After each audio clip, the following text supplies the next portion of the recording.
Here's a small lesson taken from nature that many serious professionals miss when they try to bring their expertise online.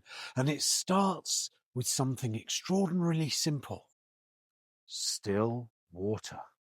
If you stand by a lake when the surface is perfectly calm, well, nothing really happens. It's beautiful in a quiet sort of way. The reflections are perfect. Everything feels peaceful, but nothing draws your attention.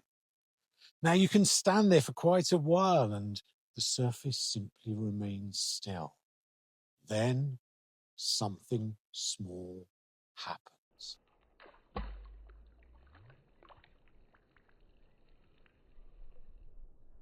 Now the interesting part is this: the exact same body of water was always there, but nothing truly memorable, nothing really distinctive, nothing certainly visible, until something tangible disturbed the surface. I've come to realize that bringing our expertise online behaves in a strangely similar way. Many of us as professionals, we share very thoughtful ideas online. We have clear explanations for everything. We create helpful frameworks. We give truly useful advice. And yet, despite all of that, nothing really happens. There's no real discussion. There's no meaningful questions. And there's certainly no commercial conversations beginning. Now, this is not because the ideas are poor. Quite often, it's completely the opposite. Now, all of this reminds me of something that I experienced about 12 years ago now, when I worked as a wealth manager or financial advisor in Shanghai, China. Now, at the time I joined that wealth management company, the office had a lot of really keen and young associates who'd arrived into the massive city filled with big dreams and mighty ambitions. They were bright people, they were capable, and many of them were very hardworking. But it seemed that the entire office had developed a particular way of trying to do business.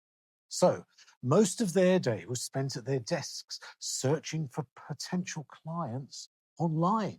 They were raking through LinkedIn profiles. They were scouring various company directories. Really, anything that they could find. The office cry generally was data, data, data.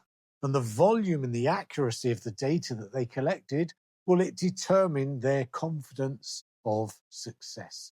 Some of them even went so far as to buy data from various different sources. And then, once they got that data, they would either hit the phones or they'd send hundreds or even thousands of messages. I mean, a lot of messages. Now, these messages were very polite.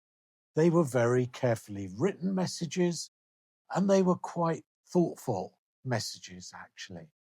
They went something along the lines of, "Hello there, I noticed your profile and I thought it would be interesting to connect." Or they might say something like, "I'd be happy to share a few ideas with you around wealth management that might be helpful for you."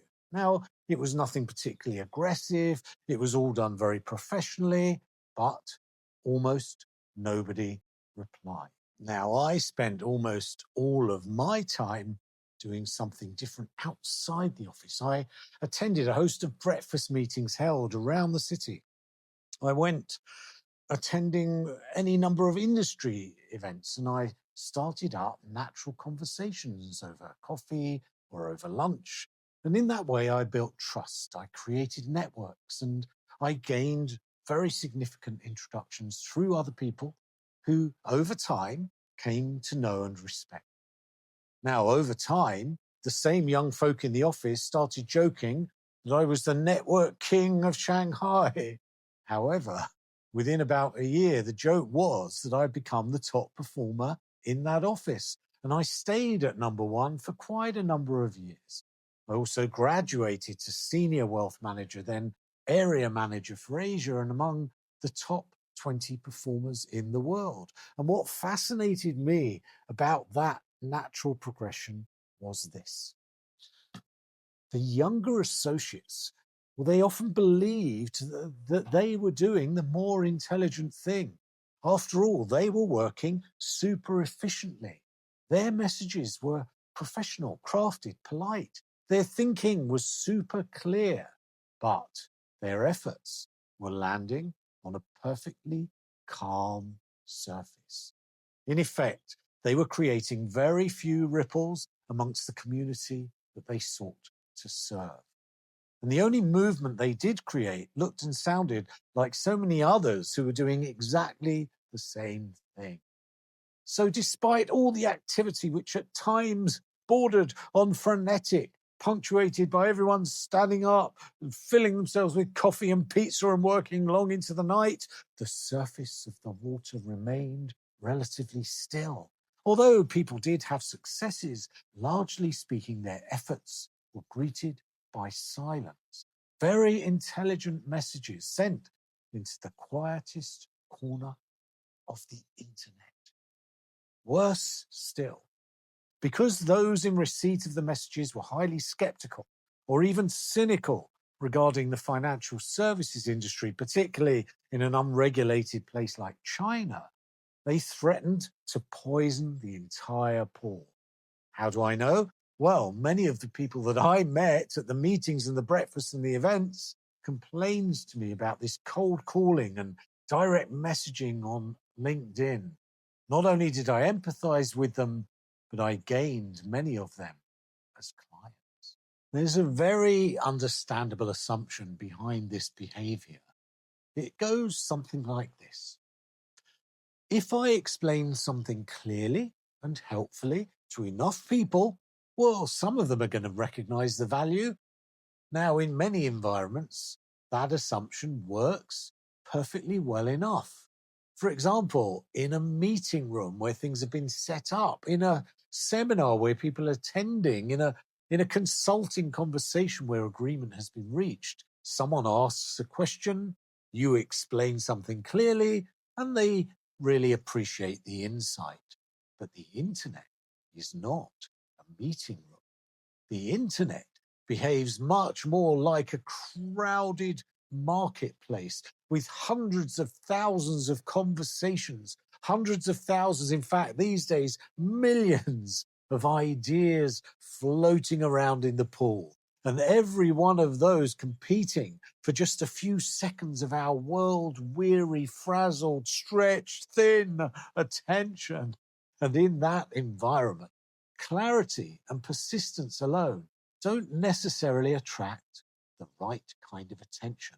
And that Shanghai experience was 12 years ago. Now the online conundrum is even more challenging. Indeed, my experience online has been that quiet clarity often passes by like the whisper of a breeze across the surface of a massive lake, and we remain, in effect, invisible. Our carefully worded and our crafted choices, or these days perhaps our AI-driven declarations of intent, don't even create a single ripple. When we as professionals misunderstand this dynamic, something rather subtle begins to happen. We begin producing large amounts of what I would call extremely respectable content. We create a ton of intricate explanations. We hand out long, complicated PDFs just packed with advice. We produce fancy sounding frameworks. Now, all of this, of course, is useful, and yet nothing really moves. Our expertise just sits there quietly, unrecognized, commercially dormant.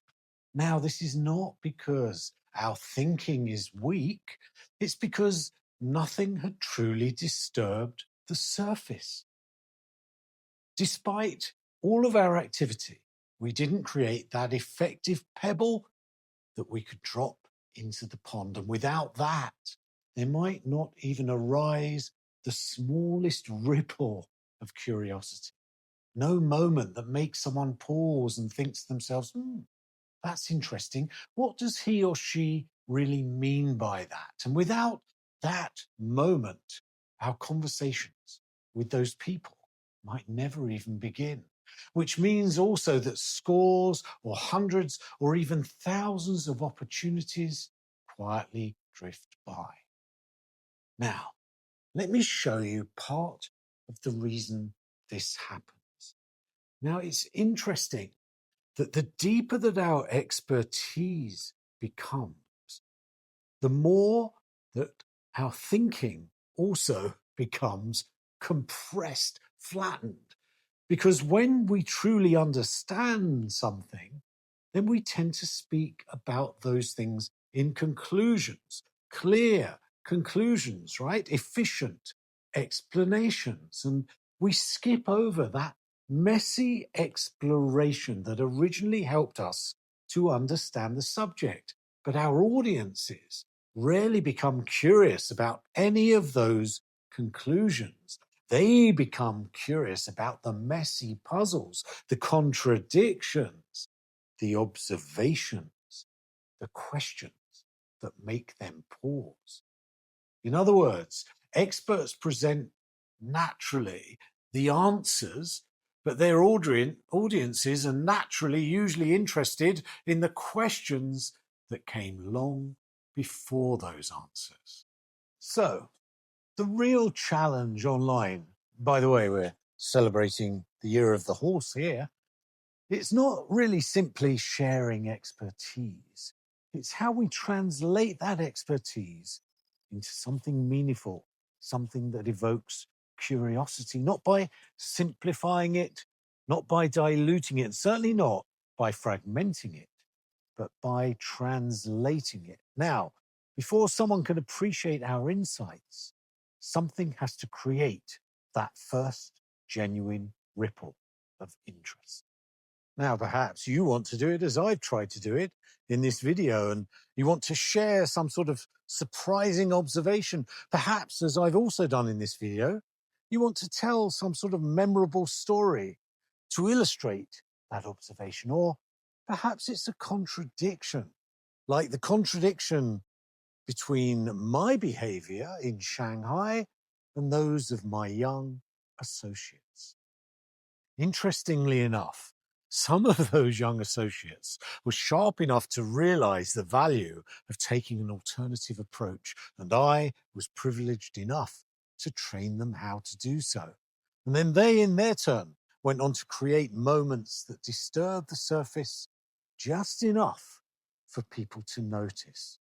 Because once curiosity appears, expertise can follow in its wake. But without that first pebble and the ripples that follow, even our most intelligent ideas will simply sit neglected and often sadly abandoned in a dusty corner of the internet. So a small shift in thinking can create wide ripples of effect. Instead of asking, how can I explain this clearly?